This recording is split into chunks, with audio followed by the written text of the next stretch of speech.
What is up, Tube users, and welcome back to another episode of Z2A. Today, we are diving into Wolcen, Lords of Mayhem. This game has gotten some mixed reviews on Steam, but overall, I found my experience with it to be pretty fun.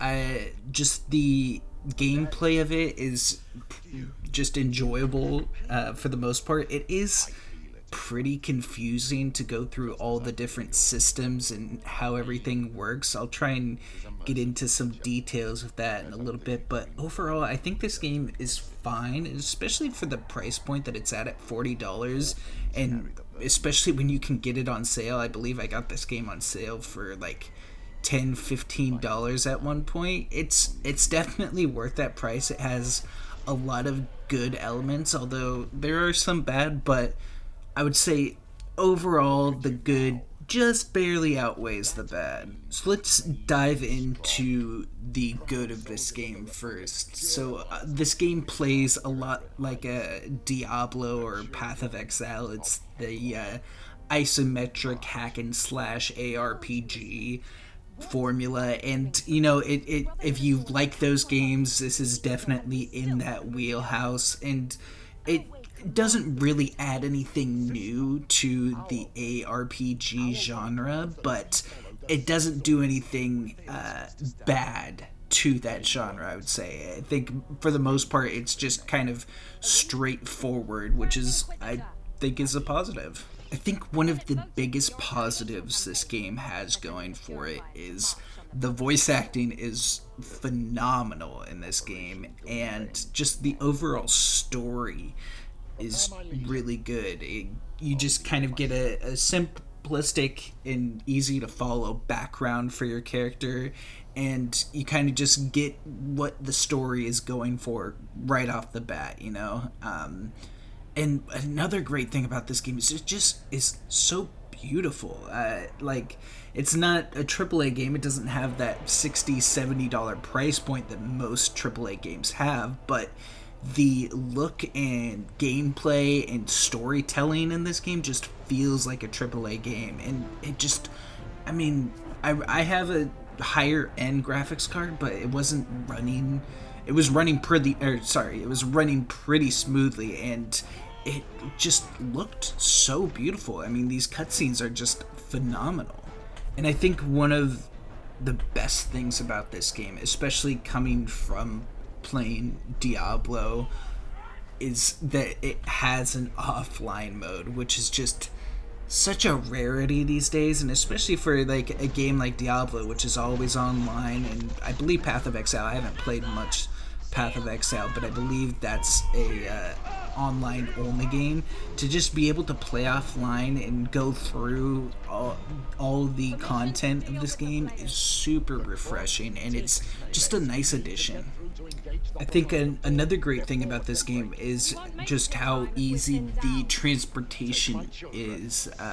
You are able to move around really quickly, having multiple roles to just move quickly and dodge enemy attacks, and then plus just having an easy access to shops and stuff via teleportation works similar to Diablo. I'm gonna compare this a lot to Diablo 4, especially just because that's probably the newest ARPG, and it's the one I've played the most as of recent, at least.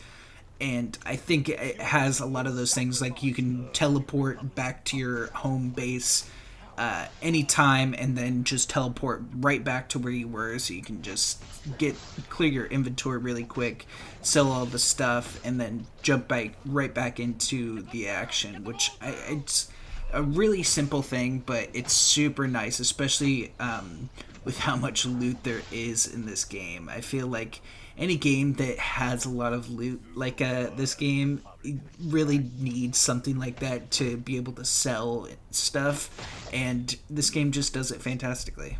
And I do feel like this game, more than Diablo especially, you feel the power creep of your character just getting stronger and stronger with each level, each new weapon or upgrades you get to your character. You actually, I feel it. Even if it's a minuscule upgrade, most of that stuff just actually feels more powerful and you feel stronger, which is kind of just a rarity. Even small things are like just feel like big upgrades when playing this game. And yeah, I mean, this game just basically does the Diablo formula to a perfection. I didn't find anything wrong. I saw a lot of mixed reviews of this game saying that there was a lot of crashes, a lot of bugs. Fortunately, I didn't come across any of that, so my playthrough of this has been pretty smooth. And honestly, this is a game that I've only put in a couple of hours into, so I'm not an expert on this game by any means, but overall, I really enjoyed my experience, and I do want to come back to this game and finish through the story, because the story's mainly what gripped me the most in this game. But every game has its flaws, so let's just dive into some of the bad aspects, as they were, of this game. I think one of the biggest downsides to this game is how many different systems and things they just throw at you so quickly, and it's just like you don't even know what to do. You have this huge, when you start leveling up, you have this huge talent tree, which is really cool and stuff to just see how many different talents and ways you can go with that, but it is kind of just overwhelming at the start. And then you also have like your 4 aspects, which is, it's simple. I like that, and it's good to just be able to get into and understand right away. But then there's things like you start out picking your character, right? And you can either be a melee, a ranged, or a magic class. But then you go into the game, you start picking up different weapons, different items to equip, and then there's some that are for specific classes, like for a rogue, for example, for a sorcerer and stuff. And so, I mean, obviously you want to build around stuff, so you don't have that class. All of your class mechanics and stuff come from items, which is, it's different, but it also kind of makes it more confusing, in my opinion. Another big thing I was really confused with this game is, so you pick up different items, different equipment, and then you'll pick up these things, I believe they're called encryptions, something like that. I can't remember the exact name, but they're basically spells that you just are random world drops, and most of them, you get the idea that it requires some sort of, you need like some sort of weaponry in order to use some of them. But like you'll pick up, if I was playing a melee class here, I'll pick up some like sorcery magic stuff that I obviously can't use, and I couldn't for the life of me figure out how to sell them. There's ways to upgrade, and you need the currency that you sell these things for to upgrade them, but I wasn't able to sell them, so it was just kind of frustrating.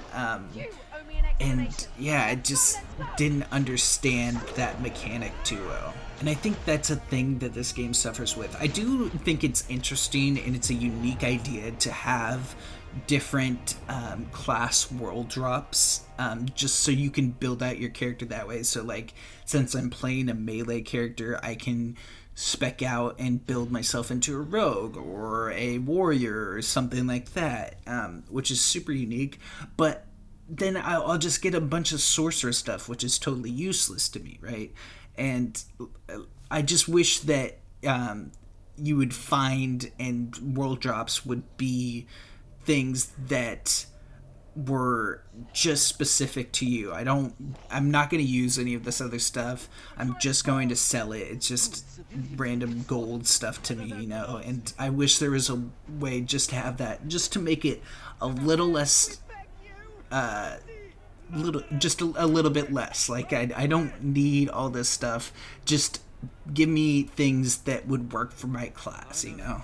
And I mean, I think the last thing is I like all of the different like mechanics and things there are in this game, but I just wish it didn't throw it at you all at once. Just like the jewel crafting, for instance, is part of this game, which is in most ARPGs, and it's just something that it's not necessary at the start. I think right as you get to the main city, which I'm getting to right here, it shows you all these things, but it's not like you don't get gems for a while. You don't get, and especially you don't get gear that contains gem slots for a while. So it's just kind of something that's not necessary.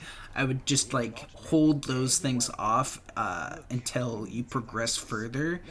And yeah, it just makes it easier to understand all the systems and stuff without having it all be thrown at you at once. But other than that, I honestly really enjoyed my time playing, even if I was confused for the most part and I had to take my time going through loot to see if it was an upgrade or not. It was somewhat confusing, just figuring that out, and it took some time to do that. But once you get into it, once you start rolling, it is fun. I mean, it just, if you like that Diablo ARPG hack and slash style of gameplay, this fits it just properly, you know. I think this game does have a lot going for it. The stories are really gripping, the voice actings are really good, and just all around it's a fun game to play. I know a lot of people had different troubles with this game, but so far I'm only a few hours in, obviously. It does feel really fun and polished for the most part, and it looks incredible too. I mean, this looks like a AAA game without that AAA price tag, which is really nice to see. And with how lackluster Diablo feels right now, I haven't played I think there was a new season that just came out like yesterday or something. I may try that out at some point, but this game just feels fresh, and it's ARPGs are a thing. Like, I'm not going to dive into multiple of them, so I just like to play one just for a little bit to mess around with, and this game just is fun. Yeah, you know, it just has that style of ARPG that I want to play. It looks phenomenal. The story's really gripping, and it's a good game to play with friends too. I've played with a couple of buddies, and it's just an overall fun experience, just for everyone, just to group up and slash through enemies, you know. But yeah, I think I want to play this game more. I'm definitely going to play this game more, just going through it. It's been a lot of fun, but I won't give it a full recommendation just yet. I do think the $40 price point is somewhat nice. You know, it does feel like a AAA game, so that I think that's a positive, and especially not for that AAA price point. But I do want to just dive in more just before I say yes, go buy this game. I believe when I got it on a sale for like 80% off, so it's definitely worth it if it does go on sale for that price again. But yeah, I mean, personally, I've had a lot of fun. I've seen a lot of mixed reviews on this game, so I don't want to give it a full recommendation without diving more into it, because there are some downsides that I've already gone through with this game, and so it does have a lot of aspects to it that I'm just, maybe it's because I'm not familiar with it, it's not as great, and just because I haven't gone through a whole lot could be another reason why I recommend this game, or why I would recommend this game. So yeah, I just want to dive into it more before I give any sort of full recommendation, although I've had a lot of fun with it so far, so that's a positive in my book. But yeah, I think that is everything I wanted to cover about this game so far today. I hope you guys enjoyed the video. Make sure to leave a like if you did. Comment if you've played this game, because I would love to hear some different tips and tricks for this game just for my sake. And definitely make sure to hit that subscribe button, and I'll catch you guys in the next one. Peace.